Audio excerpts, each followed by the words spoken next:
We live in an age defined by technology, a time when information travels faster than ever. It would fight against the spread of misinformation, fostering a digital environment rooted in truth and trust.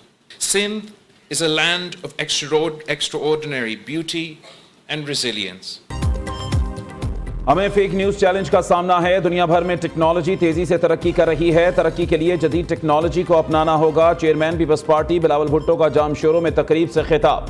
کہا digital information کو صرف انسانیت کی خدمت کے لیے استعمال کیا جانا چاہیے. موسمیاتی تبدیلیوں کے خطرات سے نمٹنے کے لیے مل کر کام کرنا ہوگا.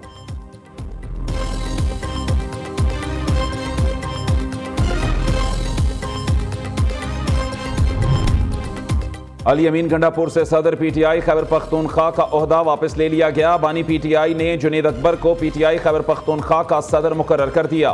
پارٹی کے سیکرٹری جنرل کو جنید اکبر کی تقرری کا نوٹیفیکیشن جاری کرنے کی ہدایت. بانی نے سلمان اکرم راجہ کو پنجاب میں پارٹی کی تشکیل نو کے لیے مشاورت کی بھی ہدایت کر دی. سلمان اکرم راجہ کہتے ہیں صوبے میں علی امین کی بہت ذمہ داریاں ہیں. ان کی خواہش پر بانی نے فیصلہ کیا کہ جنید اکبر پارٹی صدر خیبر پختونخوا ہوں گے.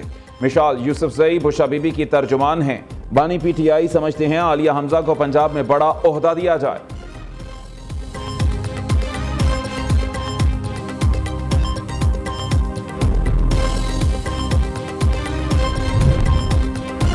وزیر اعلیٰ خیبر پختونخوا کا وزیر اعظم کو خط. علی امین گنڈا پور کا زم اضلاع کے فنڈ سے متعلق تشکیل دی گئی وفاقی حکومت کی کمیٹی پر تحفظات کا اظہار. کہا 25ویں آئینی ترمیم کے تحت سابق فاٹا خیبر پختونخوا میں ضم ہوا ہے اور ضم شدہ تمام اضلاع کے انتظامی امور خیبر پختونخوا حکومت کے پاس ہیں. تحریک انصاف نے 26ویں آئینی ترمیم سپریم کورٹ میں چیلنج کر دی. پارلیمنٹ آئین کے بنیادی خدوخال کو تبدیل نہیں کر سکتی. عدلیہ کی آزادی کے خلاف کوئی ترمیم نہیں کی جا سکتی. 26ویں آئینی ترمیم اور ترمیم کے تحت تمام اقدامات کالعدم قرار دیے جائیں. درخواست میں استدعا. 26ویں آئینی ترمیم اختیارات کی تقسیم کے آئینی اصول کے خلاف ہے. آئینی ترمیم پر فیصلے تک قائم جوڈیشل کمیشن کو ججز تعیناتی سے روکنے کی بھی درخواست.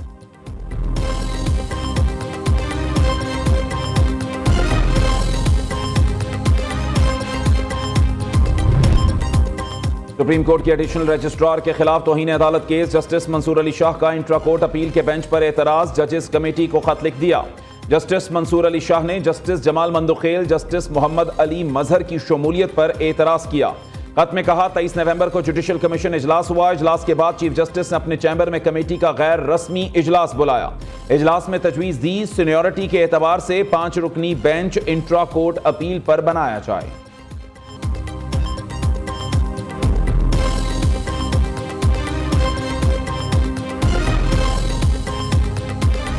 16 جنوری کو ہم نے ان کو یہ کہا تھا کہ اب آپ 7 دن میں اناؤنس کریں کہ آپ کمیشن بنانے جا رہے ہیں کہ نہیں. کمیشن کے دیکھو یہ بھی طے ہونا تھا کہ اس میں ججز کون سے ہیں, ٹی او آرز کون سے ہوں گے, ٹائم کتنا لگے گا, کیا کچھ ہوگا, کہاں بنے گی, کوئی چیزیں تو ہونی تھی. لیکن ان کی طرف سے کچھ بھی نہیں ہوا, کوئی اسٹیپ نہیں لیا گیا جو یہ شو کرتا ہے کہ ان کی نیت ہی نہیں ہے کوئی کمیشن بنانے کا. تو اگر کمیشن نہیں بنتے جا رہا تو ہم حکومت کے ساتھ صرف ہائے ہلو اور فوٹو سیشن کے لیے تو نہیں بیٹھنا تھا. کمیشن نہیں بنے گا تو ہم حکومت کے ساتھ صرف فوٹو سیشن کے لیے نہیں بیٹھ سکتے. Chairman P T I barrister Gohar کی اسلام آباد میں جوڈیشل کمپلیکس کے باہر میڈیا سے گفتگو. کہا مذاکرات بہترین راستہ ہے, بڑی فراخ دلی سے ہم نے مذاکرات شروع کیے تھے. حکومت کو کہا 7 دن میں کمیشن بنائیں یا نہ بنانے کا اعلان کریں. کمیشن میں یہ بھی طے ہونا تھا کہ اس میں ججز کون سے ہیں, ٹی او آرز کون سے ہوں گے, لیکن حکومت کی طرف سے کچھ بھی نہیں ہوا جو ثابت کرتا ہے کہ کمیشن بنانے کی نیت نہیں. شبلی فراز کہتے ہیں ہم نے سب کچھ ان کی خواہش کے مطابق کیا, مطالبات لکھ کر بھی دیے, لیکن ان کی نیت میں کھوٹ تھا, اسی لیے انہوں نے مذاکرات میں بدنیتی سے کام لیا. یہ چاہتے ہی نہیں کہ سچ پاکستانی عوام کو پتہ چلے.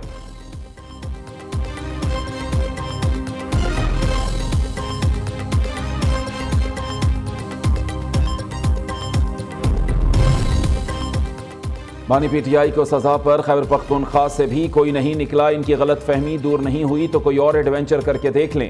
پی ٹی آئی کے لوگ مریم نواز کو تضحیک آمیز انداز میں نانی کہہ کر مخاطب کرتے ہیں. جنہوں نے اپنی ماؤں کا لحاظ نہیں کیا وہ قوم کی ماؤں کا کیا لحاظ کریں گے.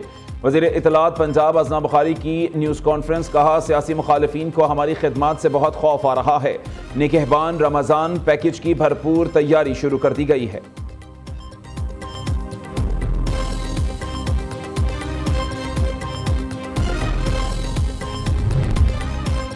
آئین بنانا اور قانون سازی کرنا پارلیمنٹ کی ذمہ داری ہے. آئین پاکستان کے مطابق پارلیمنٹ سب سے سپریم ادارہ ہے. وزیر اطلاعات سندھ شرجیل میمن کا کہنا ہے صدر آصف زرداری نے صدارتی اختیارات میں تخفیف کی اور پارلیمنٹ اور جمہوریت کو مستحکم کیا. پارلیمنٹ کے منظور شدہ آئین کی پاسداری ملک کے ہر ادارے کی ذمہ داری ہے.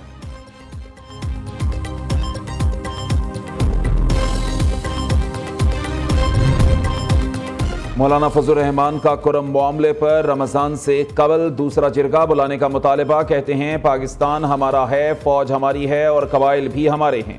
ایک اور جرگہ بلایا جائے, تمام قبائل اور ہر ادارے کے لوگ اس میں ہوں. قبائل اور مشران سے گزارش ہے قوم آپس میں نہ لڑے.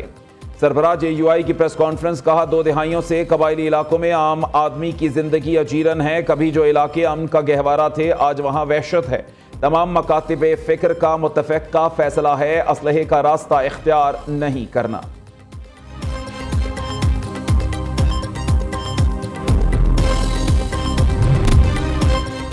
جب کسی کی جان جاتی ہے تو سب کو جواب دینا ہے. ہم اس جنگ میں آپ کے ساتھ ہیں. نقصانات کی تفصیلات دیں, ازالہ کیا جائے گا. معاہدے پر آگے بڑھنے کی بات کریں, پیچھے نہ دیکھیں.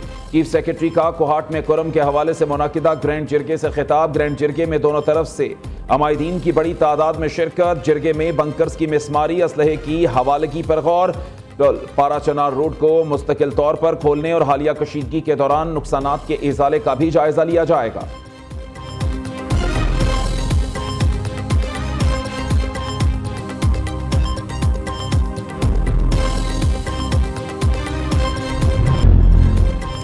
ملک کے بالائی علاقوں میں شدید سردی کے ڈیرے. کئی مقامات پر درجہ حرارت نقطہ انچماد سے بھی گر گیا.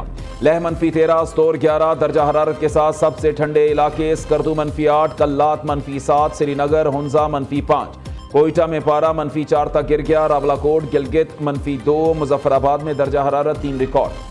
محکمہ موسمیات کے مطابق 27 سے 30 جنوری تک گلگت بلتستان, بالائی خیبر پختونخوا, کشمیر, مری, گلیات میں چند مقامات پر بارش اور برف باری ہوگی. شمال مشرقی پنجاب اور خطہ پوٹوہار میں بھی چند مقامات پر ہلکی بارش کا امکان ہے.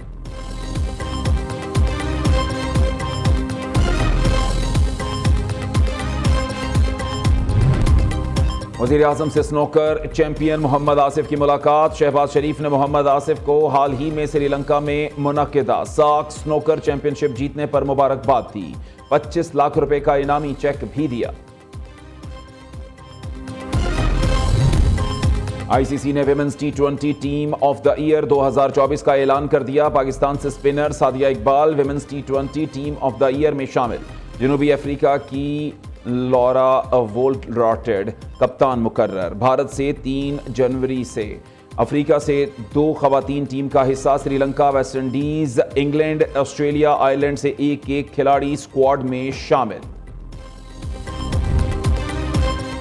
سیاروں کی پریڈ دیکھنے کا آج بہترین موقع. ماہرین فلکیات کے مطابق 6 سیارے ان دنوں ایک ہی لائن میں نظر آ رہے ہیں. زہرہ, مشتری, مریخ اور زحل کو آنکھ سے دیکھا جا سکے گا. نیپچون اور یورینس کو دوربین کا استعمال کرتے ہوئے دیکھا جا سکتا ہے. سیاروں کا یہ نظارہ فروری کے دوسرے ہفتے تک جاری رہے گا.